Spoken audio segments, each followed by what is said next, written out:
Նշեմ, որ 2025 թվականի ընթացքում պարեկային ծառայության կողմից հայտնաբերվել եւ բացահայտվել է հանցագործության 14747 դեպք։ Սևանա լճի էկոհամակարգի պահպանման ուղղությամբ ձկնորսության արգելքի ողջ ժամանակահատվածում առգրավվել է 4,5 տոննա ապօրինի որսած ձուկ։ Երթևեկության անվտանգության ապահովման ոլորտում պարեկային ծառայության անզիջում եւ հետեւողական աշխատանքի ցուցանիշներից ամենակարևորը կուզենայի առանձնացնել, նշեմ, որ երկրորդ տարին անընդմեջ հաջողվել է կրճատել ճանապարհատրանսպորտային պատահարների հետևանքով զոհերի թիվը եւ դա այն պայմաններում, երբ հանրապետությունում տրանսպորտային հաշվառված տրանսպորտային միջոցները հասել է շուրջ 1 միլիոնի, այսպես 2025 թվականին ճանապարհատրանսպորտային պատահարների հետևանքով զոհերի թիվը 24 թվականի համեմատ հաջողվել է կրճատել 50-ով, իսկ 2023 թվականի համեմատ 95-ով, կարծում եմ սա շատ կարևոր եւ առանցքային ձեռքբերում է բոլորիս համար։ Նշեմ, որ միայն քրեական ոստիկանության կողմից բացահայտված դեպքերով պետությանը եւ համայնքին պատճառված նյութական վնասը նախնական հաշվարկներով 25 թվականի կտրվածքով եմ ասում, կազմել է շուրջ 25 միլիարդ դրամ, կան նախաձեռնված վարույթներ եւ վերականգնված միջոցներ։ Կիբերհանցագործությունների դեմ պայքարի նորաստեղծ վարչության կողմից բացահայտվել է կեղծ ներդրումային հարթակների միջոցով համակարգչային հափշտակություններ կատարող մեծամասշտաբ 4 հանցավոր խումբ, սա եւս 2025-ի մասին է խոսքը գնում, այս տարի եւս ունենք այսպիսի բացահայտումներ, պարզվել է ՀՀ տարածքում առցանց տիրույթում գովազդների միջոցով արտարժույթի եւ կրիպտո ակտիվների շահավետ պայմաններով փոխանակման պատրվակով խարդախություն կատարող անձանց շրջանակ, նախաձեռնվել է 20 քրեական վարույթ։ Թվային միջավայրում ոստիկանության կարողությունները հզորացնելու նպատակով նախապատրաստական աշխատանքներ են տարվել քրեական ոստիկանության թվային գործիքակազմերի ընդլայնման եւ կիբերլաբորատորիայի ձևավորման ուղղությամբ։ Մենք ակնկալում ենք, որ մինչեւ այս տարվա ավարտ այդ կիբերլաբորատորիան արդեն կունենանք եւ 27-ից կգործարկենք այն։ Չէ, քրեական ոստիկանության մասնաշենք։ Դմրամիջոցների ապօրինի շրջանառության դեմ պայքարում քրեական ոստիկանությունը գործնականում իրականացրել է իրավապահ համակարգի ռազմավարական մոտեցումը, կենտրոնանալով դմրամիջոցների ներմուծման եւ արտադրության շղթայի բացահայտման վրա եւ ի սկզբանե շրջանառությունից դուրս բերելով դմրանյութերի մեծ խմբաքանակներ, բացառելով դրանց հետագա տարածումը հանրապետությունում։ 25 թվականին ընդունվել է դմրամիջոցների եւ հոգեմետ նյութերի ոչ բժշկական նպատակներով գործածման եւ ապօրինի շրջանառության դեմ պայքարի ռազմավարությունը, առաջին անգամ խնդրող առարկա դիտարկելով ոչ միայն հանրային անվտանգությունը, այլ նաեւ հանրային առողջապահությունը։ 2025 թվականին իրավապահ մարմինների կողմից ձեռնարկված միջոցառումների արդյունքում ընդհանուր առգրավել եւ շրջանառությունից դուրս է բերվել շուրջ 768 կիլոգրամ տարբեր տեսակի թմրամիջոց, ինչը 80%-ով ավել է 24 թվականից։ Հայտնաբերվել է համացանցի միջոցով թմրամիջոցների ապօրինի շրջանառության 460 դեպք։ Զենքի ապօրինի շրջանառության հակազդման հրազենով կատարվող հանցագործությունների կանխարգելման ուղղությամբ իրականացված աշխատանքների արդյունքում 25 թվականին առգրավվել, հայտնաբերվել եւ բացատրական աշխատանքների շնորհիվ կամավոր հանձնվել է 2246 միավոր հրազեն, ինչը նախորդ տարվա համեմատ ավելի է 667-ով կամ 42.2%-ով։ Համայնքային ոստիկանությունը շուրջ 1 տարվա գործունեության ընթացքում շարունակել է փուլային սկզբունքով բեռնաթափվել ոչ ոստիկանական գործառույթներից, ինչը հնարավորություն է ստեղծել եւ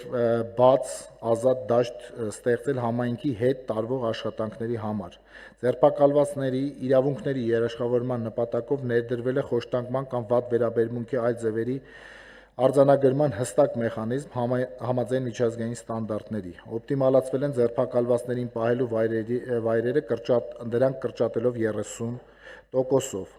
Ձեռք են բերվել միջազգային ստանդարտներին համապատասխան հատուկ կահավորված 34 տրանսպորտային միջոց ձերբակալվածների ուղեկցումները արժանապատիվ կազմակերպելու նպատակով։ 2025 թվականին արձանագրվել է ընտանեկան եւ կենցաղային բռնության դեպքերով ոստիկանություն հաղորդում ներկայացնելու էական աճ 23%-ով։ Մասնավորապես 25 թվականին ստացվել է 2775 հաղորդում, ինչը վկայում է թե մեր քաղաքացիների դիմելիության մասին, թե ոստիկանության նկատմամբ հանրային վստահության աճի մասին։ Ուսումնական հաստատությունների տնօրինության եւ մանկավարժների հետ ակտիվ համագործակցության արդյունքում 2025 թվականին նույնականացվել են պարտադիր կրթությունից դուրս մնացած 84 անչափահաս, 24 թվականին 43-ն են եղել։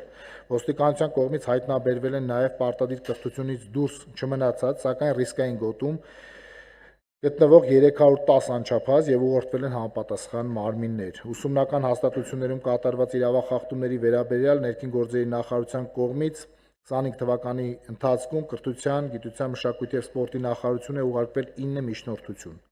Կարևորելով անչափահասների համար առավել անվտանգ միջավայրի ապահովումը արգելվել է 18 տարին չլրացած անձանց արտաքին տեսքով կամ կառուցվածքով սառը զենքին նմանվող առարկաների, սարքերի կամ գործիքների վաճառքը, իսկ 16-ից 18 տարեկան անչափահասներին այդպիսի առարկաներ կրելը։ Մեկնարկել է մարդկային ռեսուրսների կառավարման համակարգի խորքային բարեփոխման գործընթաց, որն ուղղված է հատկապես ոստիկանության ծառայողների որակի, վստահելիության եւ արդյունավետության բարձրացմանը։ Ընդունվել է ոստիկանության բարեվարկության եւ կարգապահական կանոնագիր օրենքը, ներդրվել է ոստիկանության էթիկայի հանձնաժողովի ձևավորման մեխանիզմ։ Հաստատվել են ոստիկանության ծառայողների վարքագծի կանոնները եւ առաքինության ստուգման կարգը։ Առաջին անգամ մշակվել եւ ներդրվել է ոստիկանության ծառայողի կողմից ուժային միջոցների գործադրման ստանդարտը, որը պարտադիր է ոստիկանության բոլոր ծառայողների համար։ Ոստիկանության ամբողջ անձնակազմը վերապատրաստվել է եւ շարունակում է հետեւողականորեն ուժային միջոցի գործադրման ստանդարտը դարձնել մարմնի հիշողության մաս։ Շարունակելով ոստիկանության կանանց ներգրավվածության, ուրեմն խթանող տարաբնույթ միջոցառումները մեր կողմից հայտարարվել են տարբեր ընդունելություններ, կազմակերպվել են արշավներ այս ուղղությամբ եւ ըստ էության մենք 2026 թվականի կտրվածքով որոշակիորեն մոտեցել ենք մեր ցուցանիշին, բայց դեռևս չենք ասել 20% ունենք կանանց մասնաբաժին այս պահին, բայց մեր ցուցանիշը 30-ի մոտ է։ Մեր հանձնառությունը, բայց դա էլ կհաղթահարենք։ Կարծում ենք տարին դեռ չի ավարտվել։ Ոստիկանությունում ծառայության անցնելու գրավչությունը բարձրացնելու նպատակով հանդես են եկել նաև ոստիկանության ծառայողի համար նոր սոցիալական ծրագրի նախաձեռնությամբ, ըստ որի ոստիկանության ծառայողները կկարողանան բնակարան կամ բնակելի տուն ձեռք բերել կամ բնակելի տուն կառուցելու նպատակով օգտվել մատչելի եւ արտոնյալ պայմաններով հիպոթեկայի վարկավորման ծրագրերից։ 25 թվականի ընթացքում ոստիկանությունում շարունակվել է ատեստավորման գործընթացը, ատեստացիայի մեկնարկից սկսած ընդհանուր առմամբ դիմել է ոստիկանության 9525 ծառայող, հաղթահարել է 4921-ը։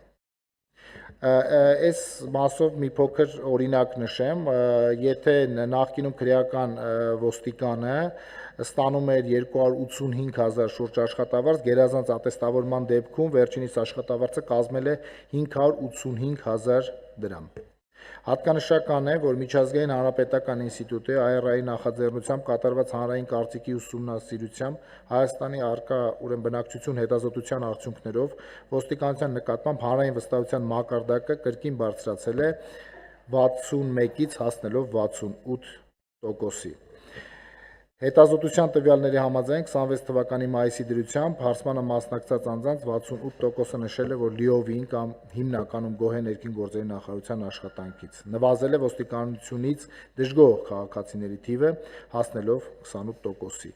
Բացի այդ, Հայաստանն ընդգրկվել է World Travel Index-ի ճամփորդության համար աշխարհի ամենաապահով երկրների ցանկում եւ 190 երկրների շարքում 13-րդ տեղում է։ Հաշվետու տարում ներքին գործերի նախարարությունը շարունակել է մեծածավալ աշխատանքներ իրականացնել նաև աղետների ռիսկի կառավարման, արտակարգ իրավիճակների արձագանքման եւ հետաղետային վերականգնման ինստիտուցիոնալ կարողությունների շարունակական զարգացման, ինչպես նաև աղետների դիմակայուն հասարակություն եւ պետություն ձևավորելու ուղղությամբ։ Ընդունվել է աղետների ռիսկի կառավարման եւ բնակչության պաշտպանության մասին օրենքը, որը սահմանում է ոլորտի պետական քաղաքականության միասնական մոտեցումները։ Վերանայվել է տեխնիկական անվտանգության ապահովման ոլորտում պետություն մասնավոր հատված գործառույթային հարաբերակցությունը, ընդ որում եւ ըստ այդմ կներեք ներքին գործերի նախարարությունում մշակելու է ոլորտի քաղաքականությունը, սահմանելու կանոնները, ապահովելու հսկողությունը, իսկ մասնավոր ոլորտը շուկայի մրցակցության պայմաններում ապահովելու է պետության սահմանված խաղի կանոններին համապատասխան գործընթաց։ Այս տրամաբանությամբ 2025 թվականի նոյեմբերի 1-ից լուծարվել է տեխնիկական անվտանգություն ազգային կենտրոն ՊՕԱԿ-ը, թողնելով հարթակը մասնավոր ոլորտին։ Կառավարության որոշմամբ սահմանվել են ավտոտրանսպորտային միջոցների հեղուկ վարելանյութի լցավորման կայանների կառուցվածքի, հեղուկ վարելանյութի պահման, վաճառքի, պահեստավորման, առաքման, փոխադրման, բաշխման և լցավորման կայանների անվտանգ շահագործման տեխնիկական անվտանգության կանոնները։ 2025 թվականին մշակվել և հավանության է արժանացել փրկարար ծառայության զարգացման հայեցակարգը, իրականացվել են փրկարար ծառայության կենտրոնական ապարատի կառուցվածքային փոփոխություններ, հաստատվել են փրկարար ծառայության ծառայողների վարքագծի կանոնները, ինչը կարևոր քայլ է նաև ծառայողների էթիկայի և պատասխանատվության ամրապնդման ուղղությամբ։ Շարունակվել են Հայաստանի Հանրապետության տարածքում կամավորական հրշեջ փրկարարական հենակետերի ձևավորման աշխատանքները, հաշվետու տարում 2 նման հենակետ ենք մենք ստեղծել Մեղրաձորում և Արագածավանում, ընդհանուր թիվը հասցնելով 11-ի։ Ենթակառուցվածքների զարգացման շրջանակում արդեն իսկ բացվել է Ստեփանավանի մասնաշենքը, ընթանում են Սևանի ջրափրկարարական կայանի և Եղեգնաձորի հրշեջ փրկարարական ջոկատի մասնաշենքերի կառուցման աշխատանքները, այս տարի սրանք ևս կավարտվեն։ Փրկարար ծառայության նյութատեխնիկական հագեցվածության նպատակով ձեռք է բերվել հրշեջ փրկարարական 18 նոր ավտոմեքենա և հատուկ տեխնիկա, ինչպես նաև մարտական հանդերձանք և ժամանակակից փրկարարական գործիքներ։ Փրկարար ծառայության ստորաբաժանումների կողմից 25 թվականի ընթացքում փրկվել է 202 մարդու կյանք։ Հաշվետու տարում շարունակվել է նաև փրկարար ծառայողների ատեստավորման գործընթացը, ընդհանուր առմամբ 1808 ծառայող է դիմել, որոնցից հաղթահարել է 943-ը ատեստացիան։ Նշեմ, որ մեկնարկել են սեյսմիկ դիտացանցի ամբողջական և լայնամասշտաբ արդիականացման աշխատանքները, որոնց շրջանակներում ձեռք կբերվեն, այս տարի ևս բյուջեով գումարը հատկացվել է, և ձեռք կբերվեն տարածաշրջանում աննախադեպ ժամանակակից սեյսմիկ դիտարկման և չափման սարքավորումներ, դրանք էականորեն կընդլայնեն երկրաշարժի վաղ հայտնաբերման, տվյալների ճշգրտման վերլուծության և սեյսմիկ ռիսկերի գնահատման հնարավորությունները։ Եթե կարճ, թերևս այսքանը, շնորհակալ եմ, եթե հարցեր կան, սիրով